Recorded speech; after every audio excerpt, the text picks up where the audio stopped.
अस्सलाम वालेकुम। थक गए हो? देखो, परेशान मत होना। वो अपने बंदों को मुसलसल तकलीफ़ में नहीं रखता। राहतें जल्द नसीब होंगी। दुआएं न छोड़ें, चाहे आपको ये लगे दुआएं खाली जा रही हैं, चाहे आप उठाए उठाए थकने लगे, आपका दिल उम्मीद खोने लगे। दुआएं ज़मीन से उगने वाले पौधों की तरह होती हैं। पहले दाना बनती है, फिर सब्ज़ होती है, फिर कली बनती है, फिर फूल।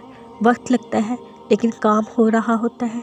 अल्लाह के यहाँ नाम लिखे जा रहे होते हैं, कली बन रही होती है। दुआएं रद्द नहीं होती, कभी भी नहीं। यकीन रखें, इंसान अल्लाह से उम्मीद रखता है अल्लाह उसे माफ़ कर देगा, मगर ख़ुद दूसरों को माफ़ करते उसका दिल तंग होने लगता है। याद रखें, जब कोई आपको तकलीफ़ दे, सब्र के अलावा एक इम्तिहान अल्लाह आपसे ये भी लेता है, आप उसके बंदे को माफ़ करेंगे या नहीं। इसलिए वही मामला करें जो आप चाहते हैं कि अल्लाह आपके साथ करे। उसके हुक्म के बगैर कुछ भी ला हासिल नहीं रहता, और अगर वो कुछ ना चाहे तुम कुछ भी नहीं चाह सकते। कुरान की उम्मीद दिलाने वाली आयतें।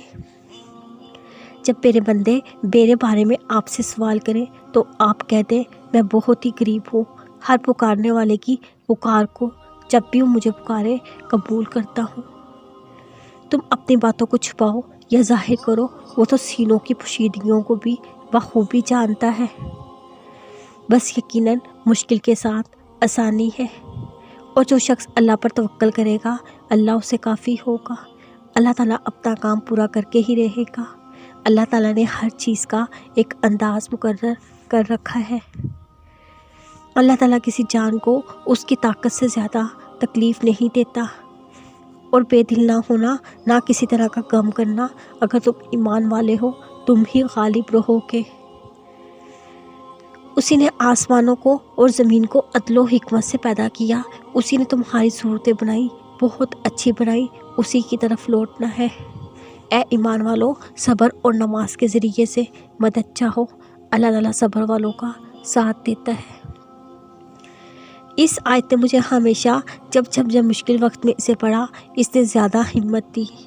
क्या तुम ये गुमान कर बैठे हो जन्नत में चले जाओगे? हालांकि अब तक तुम पर वो हालात नहीं आए जो तुमसे अगले लोगों पर आए थे। उन्हें बीमारियां और मुसीबतें पहुंची, वो यहाँ तक झंझोड़े गए। रसूल उसके ईमान वाले कहने लगे, अल्लाह की मदद कब आएगी? सुन रखो, अल्लाह की मदद करीब है।